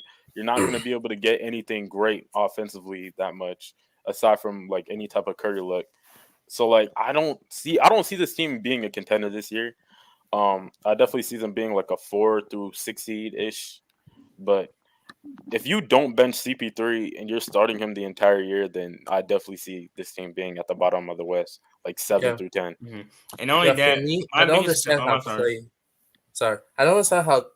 Like, can Klay Thompson be like a consistent number 2 for like a championship team anymore? No. He's just chucking out there. I'm sorry. Anymore? Wait. Anymore? When was he in the first place? Wasn't he in 2016? Are you talking about scoring? He's talking about scoring. Yeah, he's talking about scoring. Nah, not Draymond. Was he a consistent scorer? He was never consistent, but like now he's just like actually just like chucking the ball, bro. It's crazy. I don't think he's the second option. I think Wiggins might be the second option. I think Klay just takes it upon himself to take some shots. But I think Wiggins is the second scoring option on the team. Klay has a green light. But the thing is, Klay takes it upon himself to take those shots, but nobody's like saying anything. So like in the post-game interview, every single time Klay plays bad, they're talking about, oh yeah, we have all this confidence in Klay. He's gonna get his shot right. Blah, blah, blah. You can't keep letting it slide all the time just because you believe that he's like the second best shooter ever. That doesn't warrant him shooting those shots literally all the time and cooking your offense. No, that's exactly why they do it because it's a reputation. So like the Klay's living on. He's still reputation doesn't win you games though, unfortunately. Yeah, and that's the problem with the Warriors. And like the thing they gotta like Steve Kerr gotta take it upon like Klay, like, hey, we know you're one of the top 5 wherever shooters all time, but you're lose this game with your shot selection. The pull up middies, you can't put the ball on the floor, can't really get to the rim. You, like run more into the flow of the offense. I think you need to sit down Klay and let him run more in the flow of offense instead of him breaking the offense, taking over. Because him running out the pin down, some pin down screen, getting some open looks on the screen, and getting him an open three, that's gonna work all the time, in my opinion. Versus him like being what he's just doing too much, in my opinion. I just got a question. I don't know. He's doing too much. Like it's like 2K. Like know your role. That's a fact though. It's like yeah. There was one play. It might have been in the first quarter, or the second quarter, where Looney set a down screen for Klay. He came off. Looney's defender helps, and he made the little pass to Looney, and Looney got a dunk. Mm-hmm. That's what Klay Thompson needs to do. That's what he needs to do. Oh, that was like. I think you're talking about if he does that, if he makes that pass 2 times, he now thinks, you know what? I've made that pass 2 times. I now deserve the shot. Yeah, just keep making the same play until they change up. He'll come up. That's what I think. That's what I think the problem is. He'll reputation shots, bro. Players with him, he's pump faking, and if the player jumps, he's still gonna shoot the ball no matter what's happening. Literally at this point, Kevin Herter film, at this point, Klay is just shooting reputation shots. He's not even shooting like good shots. I was gonna ask if they're trying to hit that parlay. Trying to tell you. People call me crazy when I say KCP. I was gonna say if Draymond Green better. comes back, I was gonna say, what do you think is gonna happen when Draymond Green gets back, as far as CP3 and Kuminga? Because if Draymond Green is a facilitator, like everyone's been saying, then you don't need CP3 to start. But they have CP3 starting for 5 minutes and then running the second team. Yeah, he can facilitate, but who's gonna help him get that offense? Wasn't there like a report where they said Draymond was gonna come off the bench? Yeah, but they shouldn't do that. Yeah, they shouldn't do that. That's what was said what they were gonna do, but they should not do that. I was gonna say thank you, because at the end of the day, Steph Curry's better as the primary ball handler. So you keep the system you had before, but use CP3 and Kuminga to help out and try to use Kuminga more of a 6-man type of role. Like, let Kuminga be that guy, because I didn't expect them to be like that. But if they facilitate through Kuminga with both the first and second team, when Green isn't on the court and he's on the first team, and he also helps out CP3, that could actually help them out a lot better. And I also think, because most people haven't even thought about this, I think they did the Jordan Poole whole trade was because they saw that all Jordan Poole had, I'm not knocking Jordan Poole, he can ball handle, he can shoot, but what I'm saying is Chris Paul brings more as far as the secondary option on the court. He can pass, he can play defense like he did last night. He can also even help out a little bit on scoring. So I think consecutively they were looking more of a long-term, like CP3 can give us a better overall for our second team than Poole can. It wasn't nothing with Draymond Green or anything like that. Might have had something to do with it, but it was more, hey, CP3, we've seen him on the Suns. We've seen him on Clippers. We've seen how he can go ahead and get people behind him. He can help people out, and that's why I think they did that trade. I think they did the trade not only because of the Draymond incident. I think it just comes down to redundancies. What Jordan Poole does, you already have people who can create for themselves, can shoot from deep, aren't really great defensively. And at this point, does Jordan Poole warrant the shots he's trying to take when you already have Steph and Klay, Steph warrants the shots he takes. Klay thinks he warrants the shots he takes. And now you have Jordan Poole who also thinks he warrants the shots he takes. Even though I think Jordan Poole is the better player than Chris Paul, I think it's not even close at this point. But I think just on this roster, I think the redundancy of what Chris Paul brings, what Jordan Poole brings just doesn't work with Golden State. There's also a redundancy. Me personally, I still wouldn't have traded him for Chris Paul. I think you definitely could have got something better than that. Yeah, you don't think there's a sense of doing better. All I'm saying is a short-term fix. I'm not saying it's for the long term. It would be smart to keep Poole because he's the younger athlete. I'm not saying that. What I'm saying is right now, I think that Golden State kind of jumped the gun and say, hey, let's just get CP3 for this year, maybe next year, and maybe we could get a championship out of it. That's all I'm trying to say. Because I think we agree. I think you don't think there's a sense of redundancy to have CP3. Yeah, the contract was good. That was the first thing I said when they got Chris Paul. I think Chris Paul and Draymond Green is a redundancy in the same way. Yeah. And that's what I think Chris Paul at this point is a 6-foot Draymond with no defense. Exactly. So I don't know what you're really that's why I think the Jordan Poole trade for Chris Paul didn't make sense. Now I don't know what was on the market. I don't know what was available for them for Jordan Poole. I'm not in these front offices. But just looking at it, I just don't see the point of having Chris Paul because if you had Chris Paul from 2020 or 2021, 1000% do the trade, perfect. Because then he's actually able to draw defenses. He can hit the mid-range jump shots. He's actually playmaking. Now he's just standing there waiting for the actions to unfold. You now have 6 seconds on the shot clock, and he's just throwing a chest pass to someone who has to either create for themselves or they're shooting a jump shot that's like a 17% contest. Just going in. Like that's not playmaking. That's just you happen to be passing the ball to people who can shoot. And I know people say that about Draymond Green, but Draymond Green, like when the action's unfolding around Draymond Green, not only can you run the split action that I watched Golden State try to run with Andrew Wiggins, terrible by the way, that doesn't work. So Draymond Green in the split action is actually what you need because not anyone can do that because Andrew Wiggins tried to do it and it was terrible. So not only do you miss out on that element from high post playmaking, Draymond Green at the top of the key, maybe he is just standing around a lot, but you can also run action when it comes into dribble handoffs to Draymond Green as a screener. You don't have that with Chris Paul. So there's just layers of playmaking or just stuff that creates shots that don't have the same impact as Draymond Green. So I just don't see why you really have him out there. And I get people saying he might be able to unlock Kuminga because Lob City 2.0. The difference is not only is Chris Paul not running in transition like he used to, he doesn't create in the half court for guys who are going to be able, who are going to need the runway to get lobs. Oh my god! So it just doesn't work. It's That's the problem I'm having. I'm like, I don't see the way in which Chris Paul is going to be valuable on this team. But I also I'm confused. Hold on. Maybe Steve Kerr can. The Warriors are literally the fall off squad of hell, man. Like Klay, what I'm trying to say is fall they're fall trying off. to Like find a way to win a championship within the next 2 years.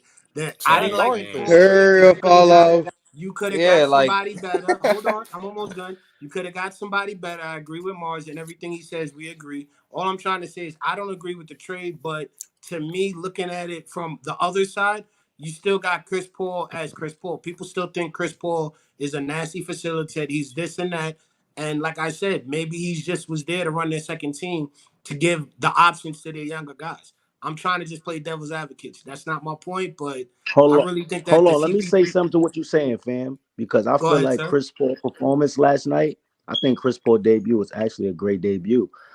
He did everything. Chris Paul effect was in effect. Like he put them in position to win. Let's be real. Steph Curry had some foolish ass turnovers like that had you go back to the finals years where he just throw the ball away.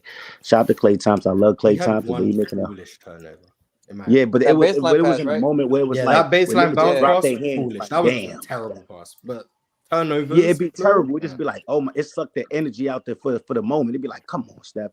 But I'm saying like, and then shout out to Klay Thompson, but it's hard to argue for him. He want to be pedaling on a kayak. You done? Because I was just gonna say CP3 also did play good defense. I didn't lag him. Oh, he's lagging? Okay, well, real quick, CP3 did play good defense. You're right. That's what I'm saying. Maybe that defensive aspect was why they traded Poole and said, hey, we get somebody to help us defensively. He played defense. He had a play where it was like... There was a play on Devin Booker that was definitely high IQ, where Devin Booker ended up losing the ball. When he pulled the chair, what was it? It was like when he got that steal, when he pulled the chair in the second half, and then he drew that offensive foul on KD in the first. Like, Chris Paul at this point he's not making, like, the defensive plays that he used to. They're just smart, like a Kyle Lowry type defender, where, like, they're smart plays, but how often is he really going to do that for where it's, like, impactful throughout the entire season? Yeah, and it also just doesn't make up for the fact that he's 6 foot playing next to Steph Curry.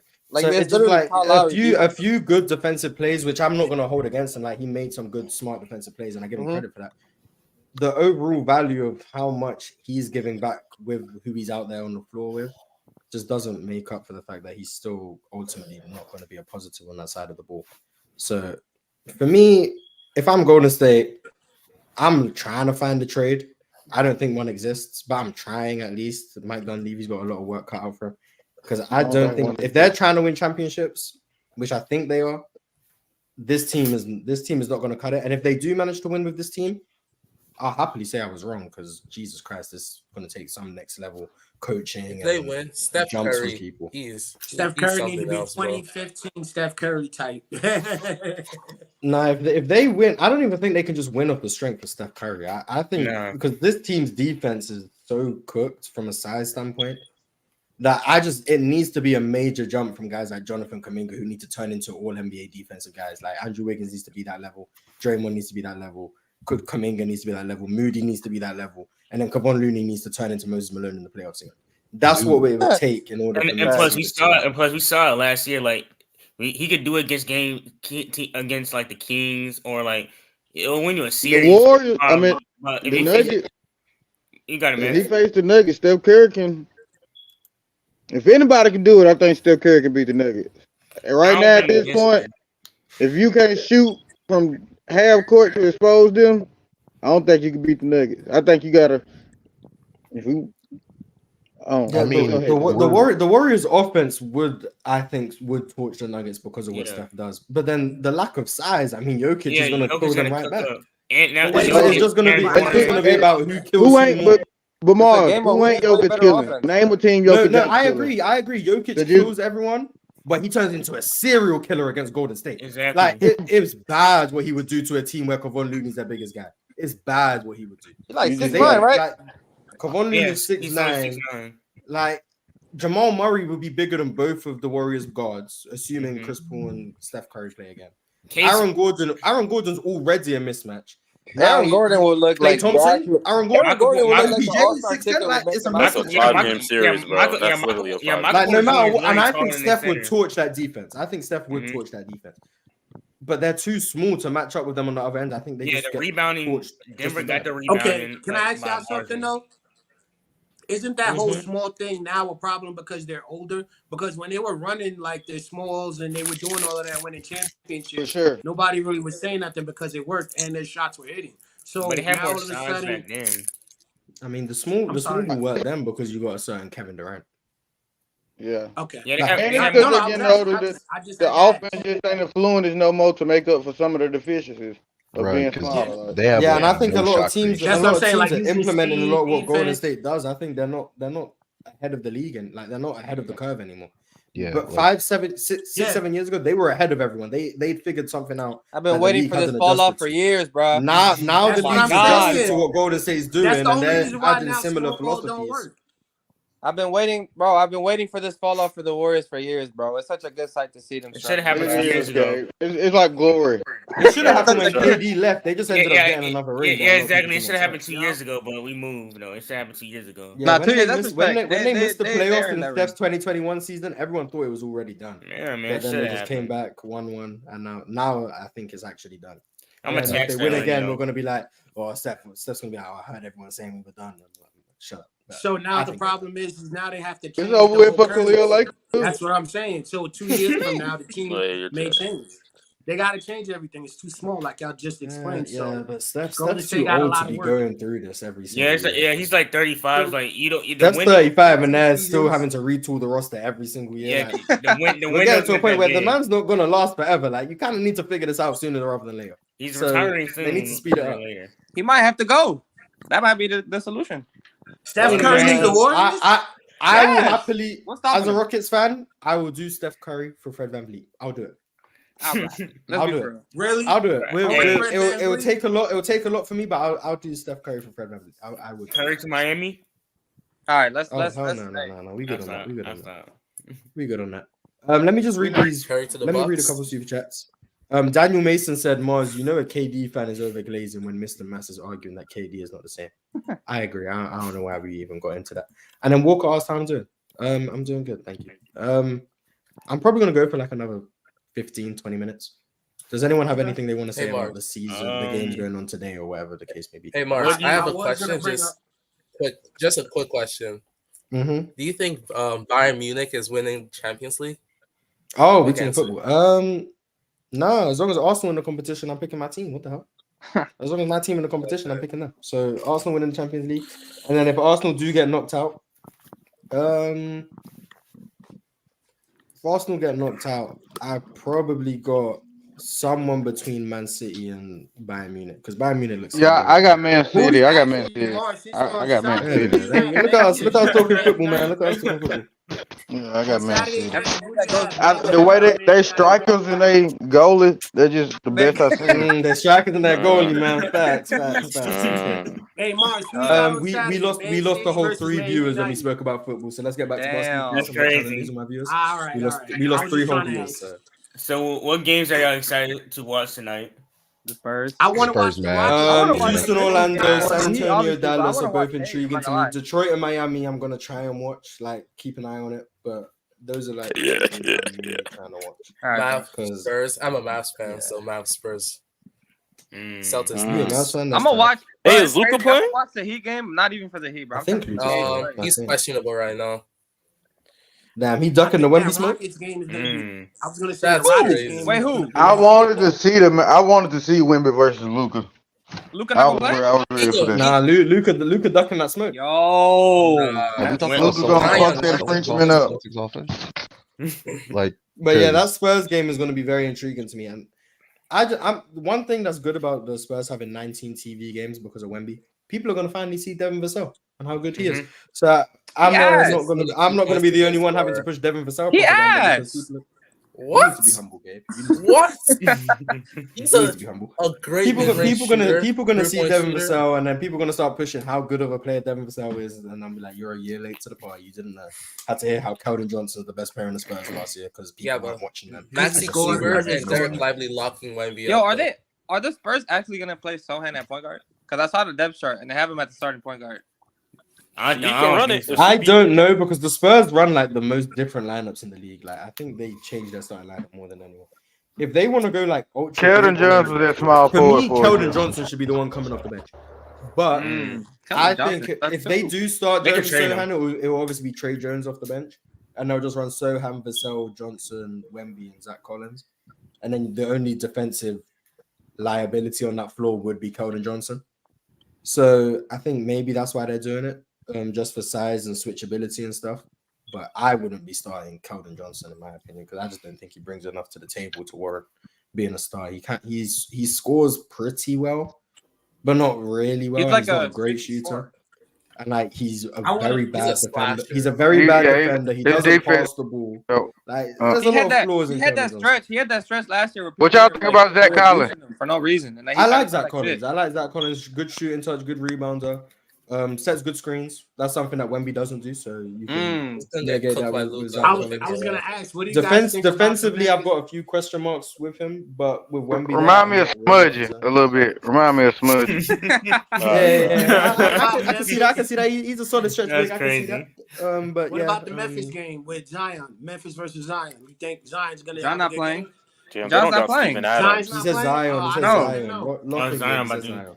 He said John. That would be a very great game if Zion. Adams was playing because I want to see Zion against that Grizzlies defense for sure. Yeah, exactly. That's what I was saying. Yeah, that's why I wanted to see that, but with no Steven Adams, it's not the same defense. But I definitely just want to see Zion play basketball. I know Dylan Brooks as well. Dylan Brooks dominate the boards, bro. Yeah, I don't know.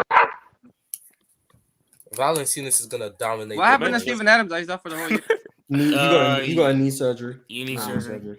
I am excited. This game is tomorrow. I'm excited to see that Bucks Sixers game because I want to see how Nick Nurse coach style will be different, and obviously Damian Giannis versus Joel Embiid and. James Harden ain't gonna be there, so James Harden's not gonna be there. That boy getting fined $390,000. Yeah, I mean, obviously, I want to see Damian Giannis together for the first time in the regular season. That's going to be interesting. And Embiid's probably going to pick up where he left off. Probably going to have about 32 and like 16 free I don't think he leads the league in scoring this year because who does? I think probably Luka or Giannis. Yeah, Luka next to Kyrie still leads the league in scoring. Probably. I think so. I hope not. I think only reason I think because the way Nick Nurse plays his people, I think Nick Nurse gonna have Embiid play more defensively, have him his defense more up and have the team play more defense. That's why I still think he averaged 30, but I think someone might edge him out. I don't know who. I was gonna say like someone like Booker, but I forgot he has KD and Beal, so that's not gonna happen. The hardcore If we want to talk about LaMelo the way coaches, will that lead the league half in court offense is scoring. going to Embiid every single possession. Yeah, because Nick Nurse's offense is pretty much give the ball to my star player and we'll figure out the rest. True. So it might be just a bunch of Embiid. And he plays the starters like 48 minutes a game, so Embiid might lead the league. He is like Thibodeau. He is like Tom Thibodeau playing his players. So yeah, I probably think that's a good point. Probably would be my guess for leading the league in scoring because the LaMelo lead finna feed the streets, bro. LaMelo. What about that? Yeah, I got LaMelo leading the league in scoring. That's hot take. A random hot take. I just thought of it. I just thought of a random hot take. He has no middle game. 26 and 11 season coming, bro. I want to see 26. So what does Cade average if LaMelo's 26 and 11? Cade can average like a slight 24. 22, 8, and 9. 24, 7, and 7. You know what I'm saying? 23.6 assists for Cade. Because as long as we all are aware that Cade is better than LaMelo, that's fine. As long as I want to see Halliburton. Corey Smith Jr. That's what I want to see. I want to see if he actually. Oh yeah, hey man, I'm a new W apology. W apology. W apology. It was a well thought out apology. Extremely that I came sincere. up with on the spot. Yeah, man, I did a good job, man. I didn't expect to have to apologize to Jabari that day, but I came up with it. He deserves it. It was a very good apology. You need to apologize. Now, if he ends up just being Trevor Ariza in the regular season, I'm gonna be here. But I believe now Sengun in the preseason was not moving it. But I believe I don't think that's an indicator of much. I think he's trying to figure out a lot defensively, committing a lot of fouls and trying to run how Ime Udoka wants him to run offensively. I think he was poor. He needs to start shooting his open threes. That's a big problem. If he's being left open, he can't be just pump faking no one. So he needs to actually take the shot. I just want to see Amen Thompson actually play NBA basketball and see how that half court offense looks. Because I'm gonna be honest, Amen Thompson in the half court, it's questionable. I'll say that. I think he's gonna cook up. He's gonna cook up. It is definitely suspect. Also, get ready for half court too. And y'all get ready for OKC to trade Lou Dort for Casey Wallace to take his spot. Or Casey Wallace take Lou Dort's spot. See that? Yeah, Lou Dort just needs to stop Lou Dort has the Klay Thompson where he be taking shots he shouldn't be taking. And like if Lou Dort just took the open threes and then in transition got to the rim, finished there, Lou Dort he'd be much better. But the problem is he's taking a bunch of contested jump shots and taking layups over 3 people and missing. So now he's shooting like 39% from the field. Lou Dort just takes smart shots. Green light. What Lou Dort needs to do is get to the got a green light because he defended James Harden 3 years. I was going to say was Dort needs to just get to the basket, do what he did last year, and work on his free throws because he was like 70% from the free throw line. Excuse me. He needs to work on that, bring that up to like 80 to 85, and continue to drive because he actually can play defense. But on the offensive ball, nah, not really. Because if you really look at how 50% not that big of a jump if you really think about it. It's like it's not really that big. You're only making one extra shot. It's like, what was he like? Let's say if you're 7 for 10, all I'm asking you to do is make 8 out of 10. That's not taking 10 free throws. I said if he took 10 free throws and he last year he was at 70% at the free throws. I'm not gonna lie. I agree with that. If someone goes 3 for 10 from 3 and now they make one more, now they're a 40% shooter, they're elite. All right, bro. We know that's how that works, bro. What do you mean that's not how you disagree with mathematics? Yes. Crazy. Wait, I had a question. He's not elite. Who do you think will be the worst half-court offense in the league? I think the Nets. Memphis. Toronto. Oh yeah, that's going. Ben Simmons. Hey, you guys be sleeping on that Toronto coach, man. That Toronto coach knows what he's doing. That worst half-court offense in the league is probably going. I don't want to hate. It's y'all. I don't want to hate on Washington. It's not us. Be humble. I think Charlotte's half-court offense is going to be no. It's y'all. Worse than the Nets. With Steve Clifford coaching that team, they're going to be running and he's still though. It's going to be transition. Yeah, why'd they even bring him back? What about Orlando? I mean, y'all think Orlando will be fine in the half court because Orlando have enough shot creators. Way better than Rockets. For me, Charlotte. LaMelo LaMelo Ball's half court shot creators, unless it takes a jump this year. If it does, cool. But unless it takes a jump, you're now relying on Terry Rozier shot creation in the half court. LaMelo Ball doesn't really get to the rim that well. It takes floaters from 22 feet. So like, questionable. But What about Minnesota? Minnesota? What about Minnesota? No, hell no. When we talk about we got two top 20 offensive players in the league, bro. Come on. Wait, what do you say, Morris? When we talk about worst half-court offense in the league, we talking about some of the worst teams in the league. That's what it has to be. It has to be like the Washingtons, the Torontos, the Charlottes, maybe the Heat. The Heat. Say Washington. The Nets. No, bro. I don't know who keeps saying Houston because that's kind of crazy. The Nets. The Miami Heat have the worst half-court offense in the NBA this year. No, but Miami's just gonna suddenly start making threes this season, and then they'll be. No, they're not. They Bro, y'all want me to, bro? Y'all really want me to be excited about RJ Hampton, bro? Let's be for real. Yes, man. RJ Hampton. It's the Heat culture. Yeah. Don't know y'all be doing that. Bro, we had one of them. What's wrong with Jimmy Butler? He didn't play in the. Y'all was excited about Norris Cole when y'all got him, so why not RJ Hampton? I was like 8 years old. What do you want me to do? Well, I remember the times. People was excited. So I was 8.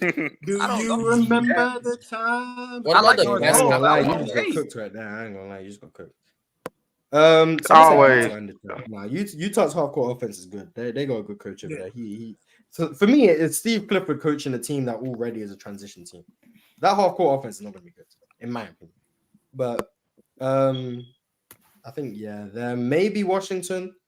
Because the efficiency over there might be very questionable. But those are probably the creation. Yeah, Jordan. You better than Tyrese Halliburton. Mars, I heard your little hot take today too, Mars. Mars, I got a hot take for you. You think this is cool? Your little hot take about Jalen Green will be better than Anthony Edwards. I don't know.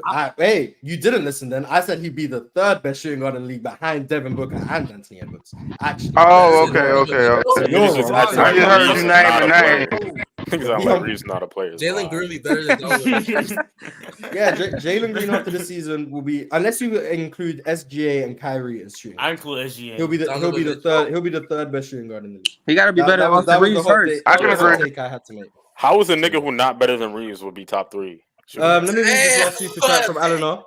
Eleanor told me not to spend this all in one place. Well, that 199 is going straight on 5K VC. Appreciate it. Yeah, how about 2K? Yeah. Well, actually, considering the YouTube 40% tax, that's really like $1.50 he just sent me. Mars, I want to ask you something real quick, Mars, because I think I'm bugging, but I think that Quickly is better than Poole.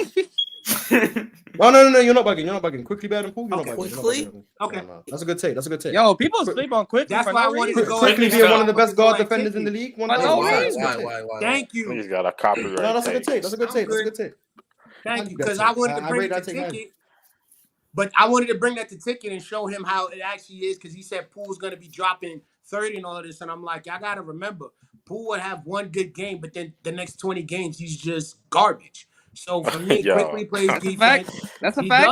Quickly plays defense. Quickly can score 22 points. Quickly can go ahead and get you assists. Quickly's just 6 man. So him and Poole. 22. I'm going off last year. So you didn't see the Celtics game last year?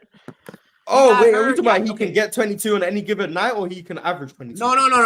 I said last year. I'm talking about last year. Last year he got 22. He said any in the given last night. 3 months he was averaging 22. He's gonna average like 18, 19. Yeah. I'm just saying, like, but then he got hurt. He got hurt. Yeah, but I thought we let it slide. He got hurt. I said let it slide. It's been let slide. So calm down, everyone. I let it slide. But yeah, I agree. Quickly over Jordan Poole. I definitely agree with that. So okay. But maybe I'm a Jordan Poole hater, but Quickly only averaged like 16 last year. So he clearly isn't better than Jordan Poole. He's gonna average 30. So wait, what did you guys think about the Jaden McDaniels contract? Jaden McDaniels underpaid. The Suns tempered for Eubank. Yes, Jaden McDaniels underpaid. Like I can 5 years, 5 years, 136. That should have been like 5 years, 215. Hey man, I see the offensive jump, but like I need to see it first. Like the offensive jump will be there. The offensive jump will be there. He's already adding that little midi pull up. He can shoot, catch and shoot threes. Once he's able to get to the rim more consistently and maybe able to actually break down the defense, he's gonna be worth every penny of that contract, considering he's the best wing defender in the NBA. So 5 years, 136. What's that average out to? About 26 a year ish. Yeah, something like that. Yeah, something like that. I think so. Yeah, I mean, with the landscape of the NBA right now, that's a fantastic deal for the Timberwolves. 27.2. Yeah, he was better defender than. I wanted to ask you, what was your What was consistently game to game basis? Yeah, give me Jaden McDaniels. Jimmy Butler. I was gonna In the ask regular you were close, Mars. It was 27.2. Nah. Yeah, 27.2. I know, because I just did if I did the mathematics, I would have got it right. But who cares, man? Our education. Hey, Mars, what should be for Ant-Man? Beef? What beef? You said no, because I said heard he one of wasn't the little top TikToks. 15. He was like, "What's this?" Oh, I said about everyone's Ant-Man? I said everyone's prematurely putting him in the top 15. I don't think that's beef. Oh, I think he's top 25. He needs I one just more don't think he's year. a top 15 player yet. Exactly. Yeah, That's not hate. one That's more not beef. I just think people are being a bit too early, and they're trying to be on the train early so they can say they were here from the start. I see what they're doing, but right now he's not top 15, and everyone's trying to push him there. So. Like they're doing with Wemby, saying that Wemby's better than everybody who played one game in the league. I get what you're saying. 5 KD. I mean, yeah, that's the problem. That's the problem I got right now. So Are they wrong though? It's not a beef with. For saying year 5 KD. No, Wemby going to be top 15 this year. Wemby going to be top 15 easily. So, but we gotta see it, though. That's what I keep telling everybody. You guys can't. Wemby better than Julius Randle already. Facts. Hey man, we ain't got enough time in the show for me to explain why that's facts. Yeah, because I'm gonna wrap this up. I appreciate you guys for pulling up to the return show. We had about 140, 150 people in here, maxing out. I appreciate everyone who showed love. Hey man, W stream, man. I will be back Sunday, I believe. I'm gonna try to do this as consistently as possible. It depends on how lazy I am when it comes to making thumbnails. So if this isn't consistent, it's because I couldn't bother to make the thumbnail. Oh, you did better in press box. We're not worried about none you talking about, bro. Hey, Mars, I have a question. Oh, you're right. Oh, we got another super chat though. What is Tyrese Maxey's ceiling? Real quick, anyone have any opinions on Tyrese Maxey's ceiling? Probably like for me, he's the third option on the championship team who can give you about 22 a game on great efficiency. He would be great on the Timberwolves. Respectable. Fringe All-Star. Great on the Timberwolves. Yeah, I was going to say Fringe All-Star. Very fringe. Like, he can make it as an injury replacement to like 6 people. That's Hey, Mark, but yeah, I appreciate everyone for putting up. Who has a question? Yes, quickly. How do you watch like 60s and 70s basketball? Like, I try and watch it, but like, how do you like watch it and like? He copied Lowe's. I just read the box score, but I say stuff with such conviction that people believe. Yeah. He just like I try to watch it, but it's like almost impossible to watch. It's like, what am I watching right now? Okay, you're hating, but we need to stop that. Don't hate on Bill Russell's era. Don't hate on Bill Russell's era. Yes, Bill Russell go. But I am trying to get out of here before Chill starts, before they start stealing my viewers. So, have a good one, man. No.